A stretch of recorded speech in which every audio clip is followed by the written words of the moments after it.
मुझे एक separate session create करना है। Session local is equal to session maker bind is equal to engine. इस इंजन के साथ मतलब इस डेटाबेस के साथ मुझे सेशन बनाना है। ये जो मैंने डेटाबेस दिया हुआ है इस डेटाबेस के साथ मुझे क्या करना है, सेशन बनाना है। ऑटो फ्लश फॉल्स,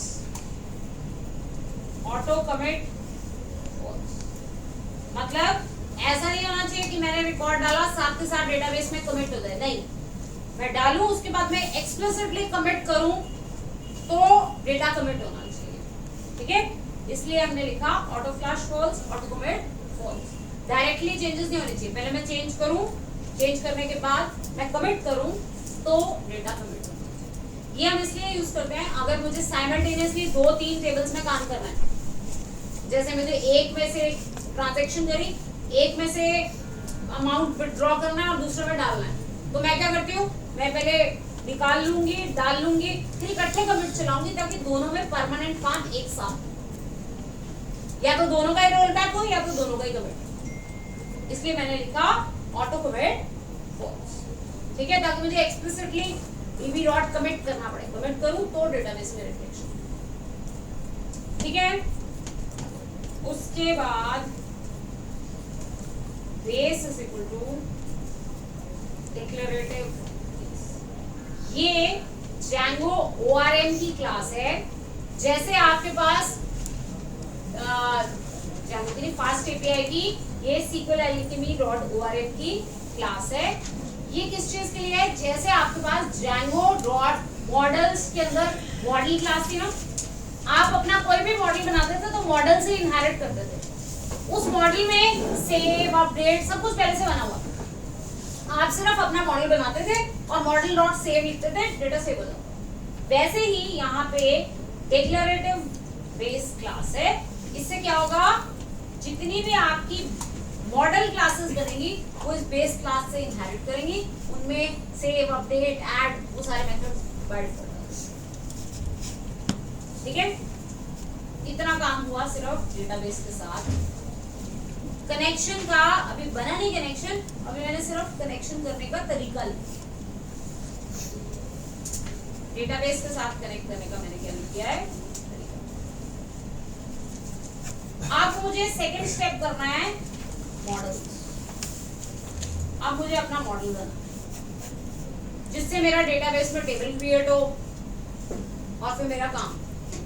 अब मुझे बनाना है मॉडल। क्लास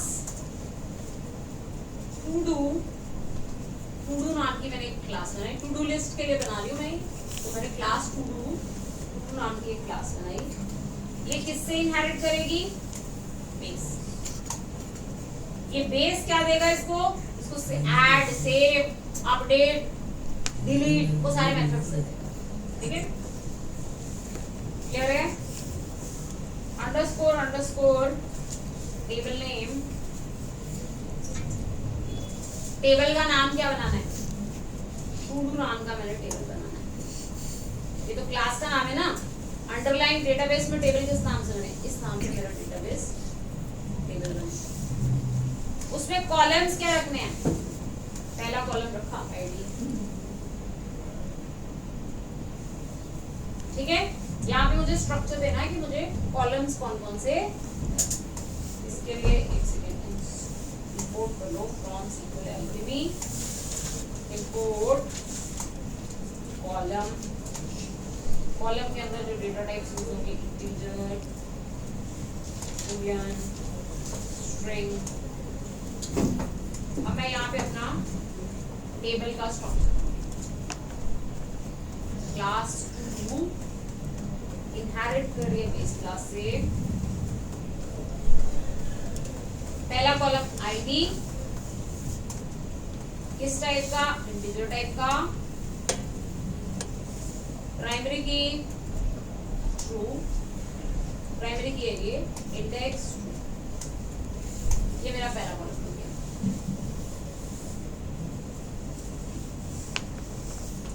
ठीक है। ऐसे ही दूसरा कॉलम आएगा title,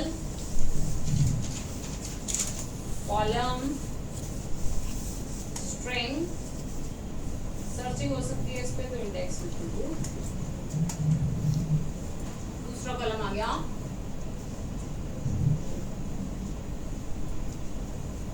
ID, title, complete, column, Boolean, default values की फॉल्स। ये मैंने अपना मॉडल बना लिया। अभी मैं छोटी सी एप्लीकेशन बना रही हूँ, मेरे पास मॉडल में एक क्लास बनी। ज्यादा बड़ा स्ट्रक्चर होगा तो बहुत सारी क्लासेस भी हो सकती, ठीक है।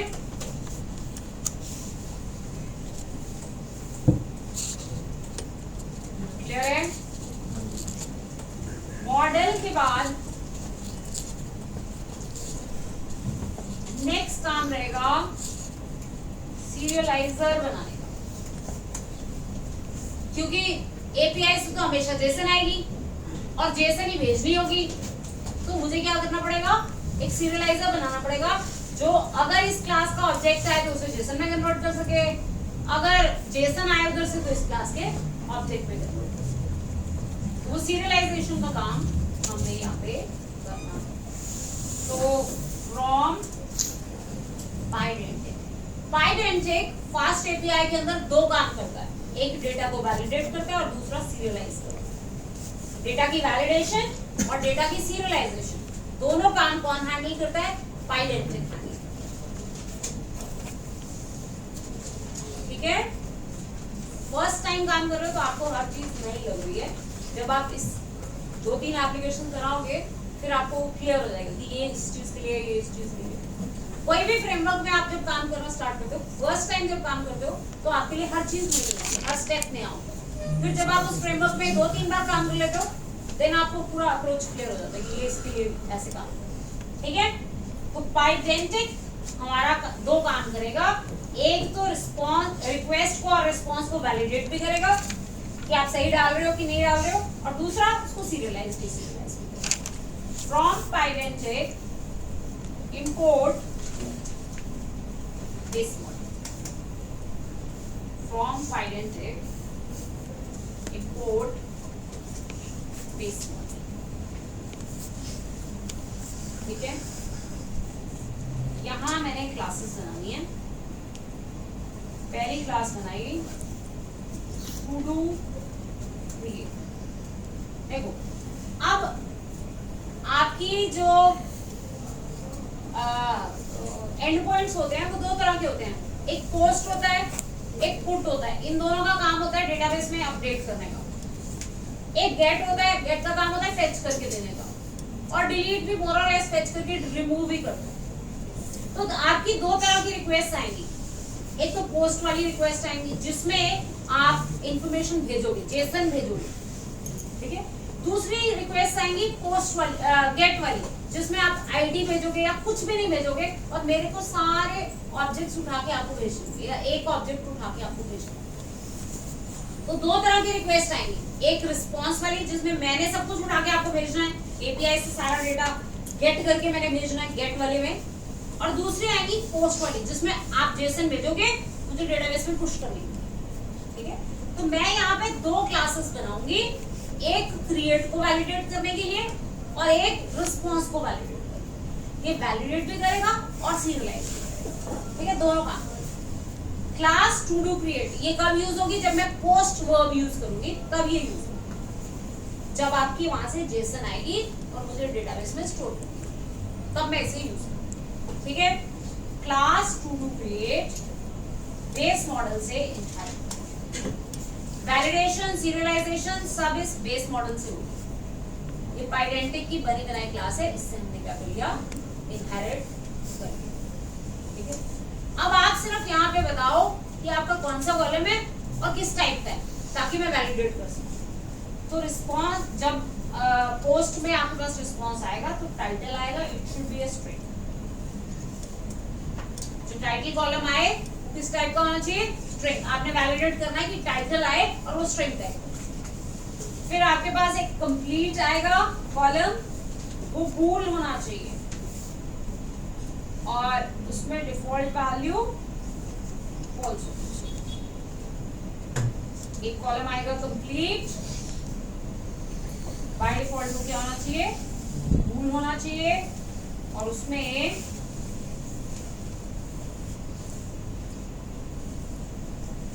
डिफॉल्ट वैल्यू मैंने डाल दी। ये मेरा टू डू क्रिएट, इसे पता चल गया कि वहां से दो चीज, क्योंकि आईडी तो आएगा नहीं ना, आईडी तो मेरी प्राइमरी की है, वो तो ऑटो जनरेट होगी। यूजर क्या भेजेगा, दो चीजें भेजेगा, टाइटल भेजेगा वो स्ट्रिंग होगा, और कंप्लीट भेजेगा वो बूलियन होगा। अगर ना भेजे तो उसकी डिफॉल्ट वैल्यू फॉल्स, मतलब उस पर रिक्वायर्ड वैलिडेशन नहीं लगेगी। ये जो मैंने इज इक्वल टू फॉल्स लिख लिया ना, इसका मतलब कि इस पे रिक्वायर्ड वैलिडेशन नहीं है। अगर नहीं भेजोगे तो बाय डिफॉल्ट फॉल्स है। ठीक है, ये दो काम कर देगा, एक तो आ रही रिक्वेस्ट को वैलिडेट भी कर देगा, और दूसरा उसको जेसन से क्लास के साथ मैप भी कर देगा।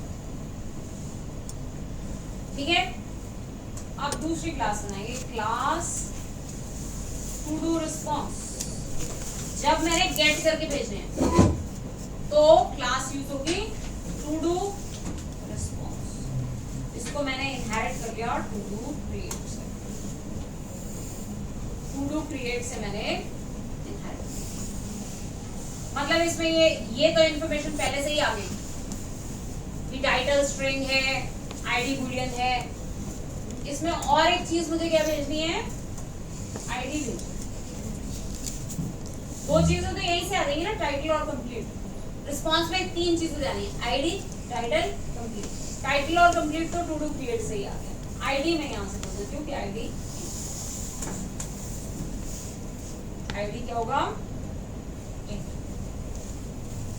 ये सीरियलाइज डीसीरियलाइज करने के लिए क्लासेस बनी। इसमें एक और चीज बनी, class config,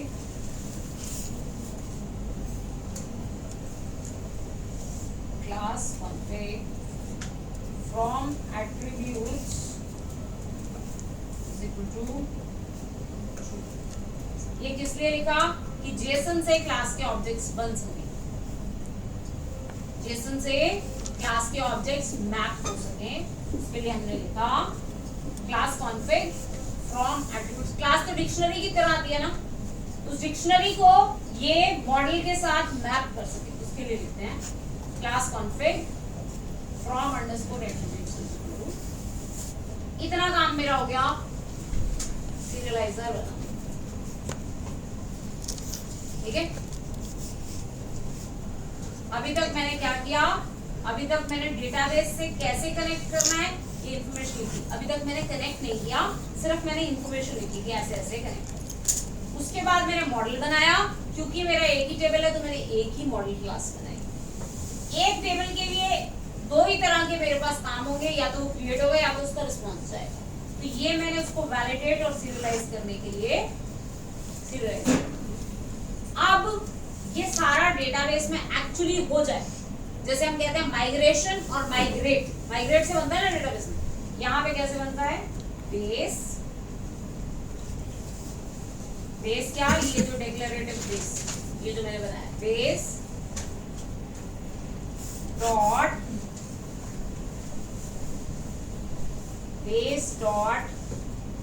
metadata dot, metadata मतलब टेबल्स, मॉडल्स जो मैंने बनाए हैं, डॉट क्रिएट ऑल, सबको क्रिएट करो। अगर ऑलरेडी एग्जिस्ट कर रहा हो तो ये क्रिएट नहीं करता, तो ये सिर्फ उसे फेच करता है। अगर नहीं बनाओ तो बना देता है। Create all bind is equal to engine. Engine से उसको पता चल गया कि कौन सा डेटाबेस, उस डेटाबेस में जितनी भी बेस के अंदर मेटाडेटा डिफाइंड है उसे क्या कर देगा, समझो कैसे। ये देखो, ये बेस से इनहेरिट करके मैंने ये मॉडल बनाया था ना,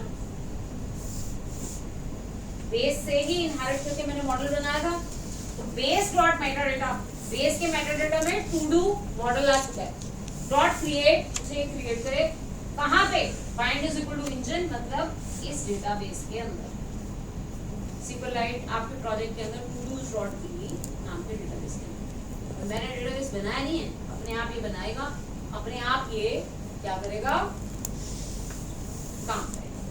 चला के देखें, एक बार रन करके देखते हैं। देखो डेटाबेस बनता है, यूबिकॉन मेन कोलन ऐप, रीलोड, मैंने रीलोड किया, सर्वर चलाया, आपके यहाँ पे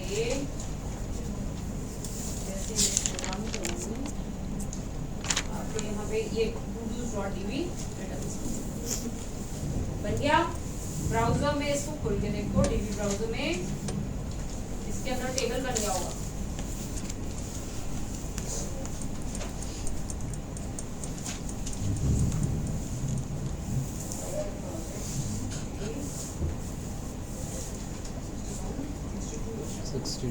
ये मेरा डेटाबेस बन गया, ये मेरा डेटाबेस बन गया। ये टेबल बना, इसमें टू डू कॉलम्स कौन से बने होंगे, जो मैंने बोले आईडी, टाइटल, कंप्लीट, ये कॉलम्स बनेंगे। क्योंकि मैंने index is equal to true किया तो इस पे 2 इंडेक्स भी बन गए। ठीक है, क्लियर है? इससे पहले कि मैं फर्दर काम करूं, पहले एक बार दोबारा स्क्रैच से सारा बताती हूँ कि क्या क्या किया। ठीक है, क्योंकि ये तो जब भी आप कोई डेटाबेस एप्लीकेशन बनाएंगे फास्ट एपीआई के साथ, ये तो सारे स्टेप्स फॉलो करने पड़ेंगे। ठीक है, तो हमने क्या किया, सबसे पहले फास्ट एपीआई क्लास का एक ऑब्जेक्ट बनाएंगे। इसके बिना तो सर्वर ही नहीं खुलेगा, तो ये तो मैंडेटरी है। क्योंकि जब आप खोलते हो, आप लिखते हो ना यूबिकॉन मेन कोलन ऐप, वो क्या होता है, ऐप क्या होता है, फास्ट एपीआई क्लास का ऑब्जेक्ट, तभी अंडरस्कोर रीलोड से वो सर्वर को रन करता है। ठीक है, तो ये तो मैंडेटरी है, ये तो सबसे पहले करना। उसके बाद मुझे डेटाबेस से कनेक्ट करना है। डेटाबेस के साथ कनेक्ट करने के लिए इसके पास अपना ORM नहीं था, इसलिए हमने इंस्टॉल किया SQL Alchemy। फिर इंस्टॉल SQL Alchemy हमने इंस्टॉल। SQL Alchemy में एक क्लास है क्रिएट इंजन। क्रिएट इंजन में हम क्या देते हैं, अपना डेटाबेस का URL देते हैं जिससे आपने कनेक्ट किया। SQL Alchemy के थ्रू आप SQLite से भी कनेक्ट कर सकते हैं और डेटाबेस से भी कनेक्ट कर सकते हैं। तो जिस डेटाबेस से कनेक्ट करना है उसका URL आप यहाँ पे दे दो। पहले डेटाबेस कौन सा है, SQLite : मतलब SQLite से कनेक्ट करना है। फिर प्रोजेक्ट के अंदर आपने कौन सा डेटाबेस बनाना है, / मतलब करंट प्रोजेक्ट के अंदर ये आपके डेटाबेस का नाम है जिस नाम से आपका डेटाबेस बनता है। ठीक है, क्रिएट इंजन किया।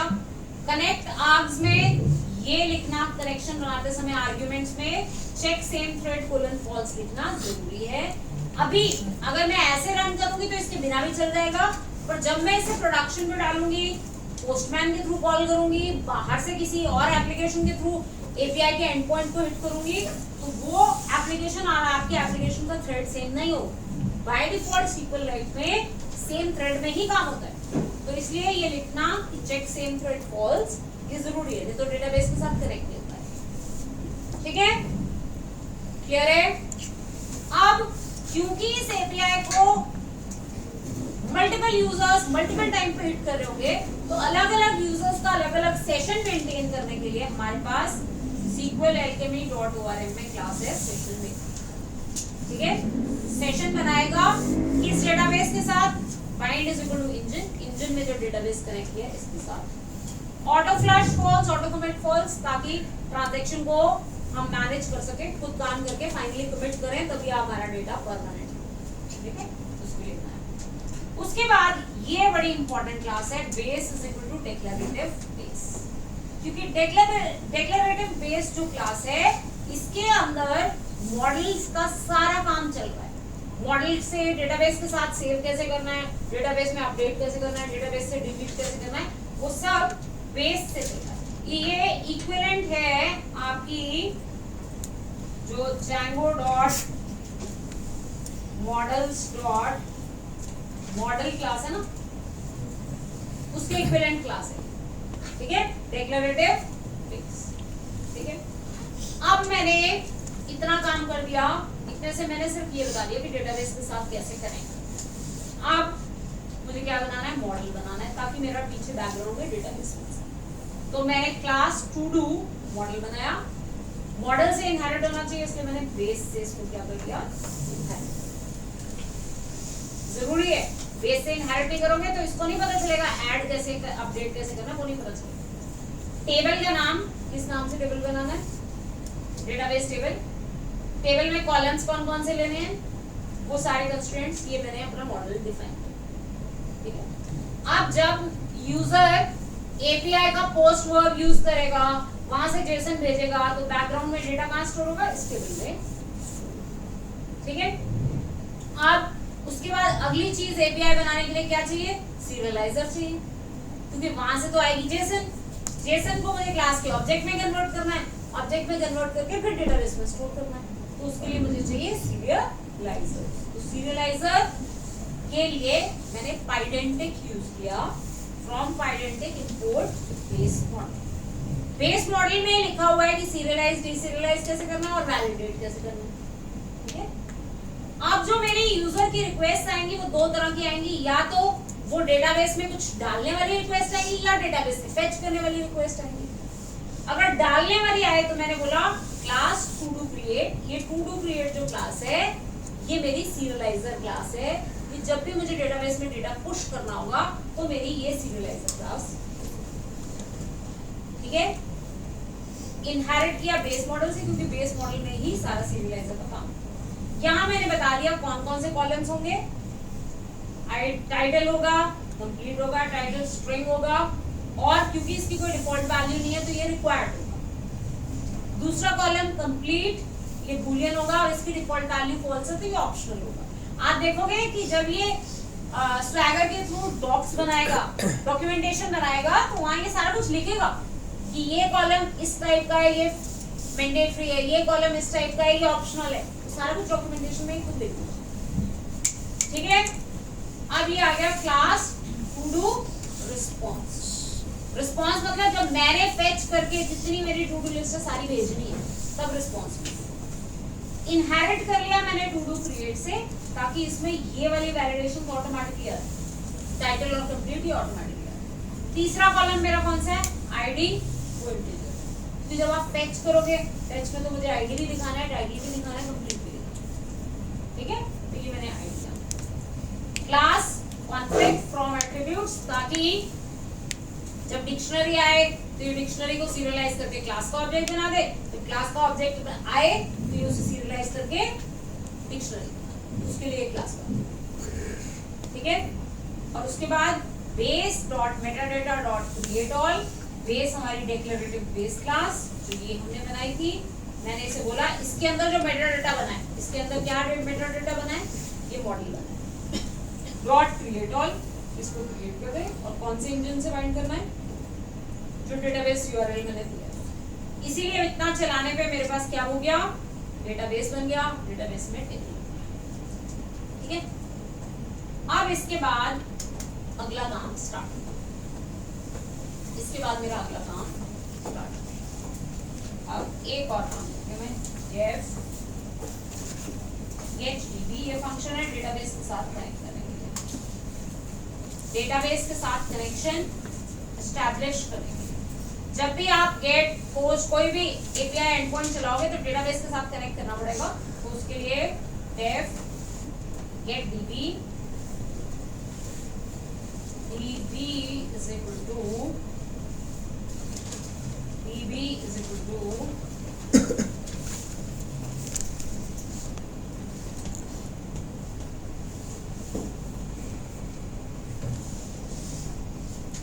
Session local. ये जो मैंने यूजर का सेशन उठाया हुआ है, ये मैंने यूजर का सेशन बनाया था, उस सेशन के साथ मैंने कनेक्शन एस्टैब्लिश। ट्राई यील्ड भी, ये डेटाबेस के साथ कनेक्शन यील्ड करेगा।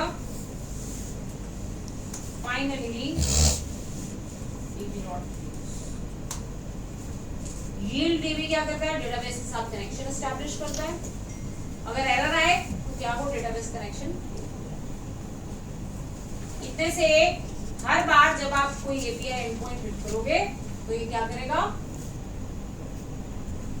तो ये डेटाबेस के साथ कनेक्शन एस्टैब्लिश, ठीक है। इतना समझ में आ गया? अब मैंने बनाना है API at the rate API dot post verb मैंने बनाया @API डॉट। सबसे पहले मुझे क्या करना है, टू डू लिस्ट में डेटा ऐड करना, ठीक है। किस पे चले, /todo/ ये URL आ गया, इस URL पे ये चलना चाहिए।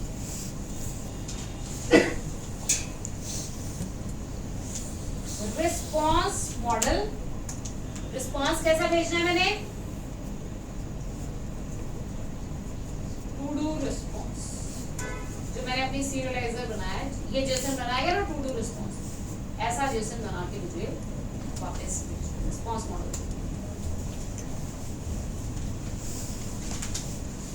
ताकि उसे पता चल सके कि रिस्पॉन्स कैसा आएगा। Def create to, def create,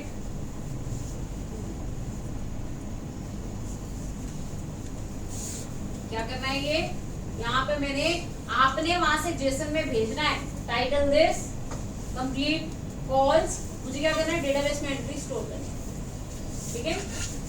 तो मैंने यहाँ पे लिखा, जो रिस्पॉन्स आएगा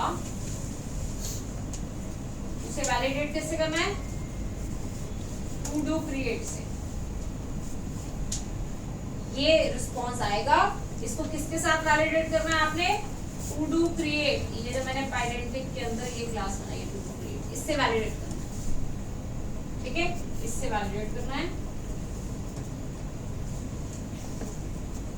डेटाबेस किस पे चलाना है, db: session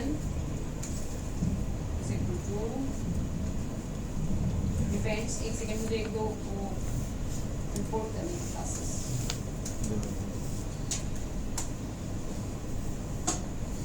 सेशन के लिए from fast API depends from SQL editing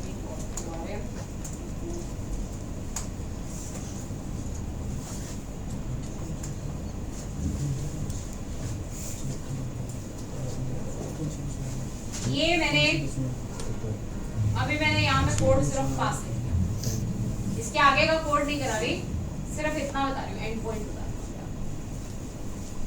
def create to do, ये रिस्पॉन्स आएगा, ये यूजर जब वहां से जेसन भेजेगा, वो जेसन किसके साथ वैलिडेट करनी है, टू डू क्रिएट के साथ वैलिडेट। ये डेटाबेस का सेशन, ठीक है, जब भी आप एंड पॉइंट हिट करोगे तो मुझे क्या करना है, गेट डीबी, ये जो मैंने फंक्शन बनाया है, इससे डेटाबेस का सेशन उठाना है, ठीक है, डेटाबेस का सेशन उठाना। और ये जो मैंने डिपेंड्स लिखा है, ये डिपेंडेंसी इंजेक्शन के लिए होता है, ताकि कोई हैक करते समय कोई फालतू डेटा भेजे तो ये रोके उसे। अगर कोई बॉट बहुत सारी एंट्रीज डाले तो डिपेंडेंसी इंजेक्शन क्या करता है, उसको कंट्रोल कर देता है, ठीक है। अगर आपकी एपीआई को कोई गलत तरीके से हिट करता है, कंटीन्यूअस रिक्वेस्ट भेजे जा रहे लूप के अंदर बॉट की तरह, तो ये क्या करता है, डिपेंडेंसी इंजेक्शन उसको रोकता है, ठीक है। तो इसलिए मैंने यहाँ पे लिखा डिपेंड्स डिपेंडेंसी इंजेक्शन लगानी है गेट डीबी से जो डेटाबेस आया, ठीक है। अभी मैंने यहाँ पे कुछ नहीं लिखा, मैंने यहाँ पे लिख दिया रिटर्न कुछ भी, या पास ही लिख दो, कुछ भी लिख दो, बस मैंने सिर्फ आपको दिखाना है कि ये एंड पॉइंट बन गया है और इस एंड पॉइंट की डॉक्यूमेंटेशन कैसे बनी। ये अंदर का कोड मैंने अभी लिखना है बाद में, ठीक है। पहले सिर्फ इतना ही चला के दिखा दूं।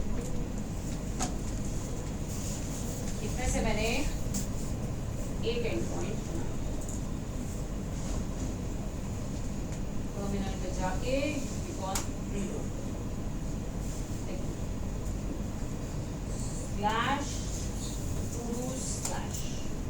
गेट नहीं है ना, पोस्ट है ना, तो ऐसे नहीं चलेगा, पोस्ट है वो मेथड डॉक्स में आ गया। Post method todos create to do, आप इस पे खोल के देखो, इसने लिखा होगा रिक्वेस्ट कैसी जानी चाहिए, टाइटल जाना चाहिए, स्ट्रिंग होगा, कंप्लीट जाना चाहिए, उसकी डिफॉल्ट वैल्यू फॉल्स। ठीक है, यहाँ पे सक्सेसफुल रिस्पॉन्स आपको वापस कैसा आएगा, टाइटल एक स्ट्रिंग आएगा, एक आईडी आएगा। ठीक है, फिर यहाँ पे वैलिडेशन एरर,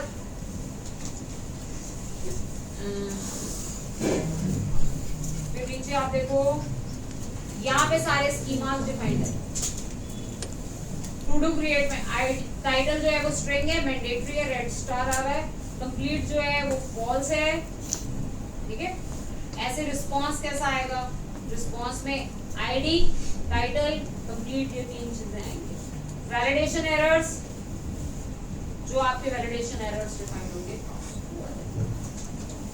ऐसे पूरी डॉक्यूमेंटेशन इसने जनरेट। अभी मैं यहां से भेज देती हूँ, राइट आउट करती हूँ। मैंने यहाँ से टाइटल में कुछ भी स्ट्रिंग देना, मैंने कुछ भी, अभी मैंने कोड तो लिखा ही नहीं है, एग्जीक्यूट किया, एग्जीक्यूट हो गया होगा। अभी रिस्पॉन्स में आ रहा है मेरा, अभी रिस्पॉन्स में आ रहा है मेरा एरर, क्योंकि अभी मैंने वहां से जो रिटर्न किया वो सही रिस्पॉन्स है ना। ठीक है, जब मेरा सही रिस्पॉन्स आ जाएगा तो यहाँ पे रिस्पॉन्स आएगा। ठीक है, तो अभी हमने सिंपल इतना देखा, ये देखो ये कह रहा ना, क्योंकि मैंने वैलिडेशन लगाई हुई है कि जो रिस्पॉन्स जाना चाहिए उसमें रिस्पॉन्स आईडी, टाइटल, ये सब कुछ जाना चाहिए, पर मैंने तो यहाँ से लिख दिया कि मैसेज, तो इसलिए एरर। ठीक है, और मुझे यहाँ पे अपना पूरा कोड लिखना पड़ेगा, जब मैं कोड लिखूंगी तो ये सब। ठीक है, तो ये मैंने देखा कि एक एपीआई एंड पॉइंट कैसे बना सकते हैं। अब हम कल इसे देखेंगे, अलग अलग एंड पॉइंट्स बना के इससे डेटाबेस में डेटा स्टोर कैसे कर सकते हैं, फेच कैसे कर सकते हैं।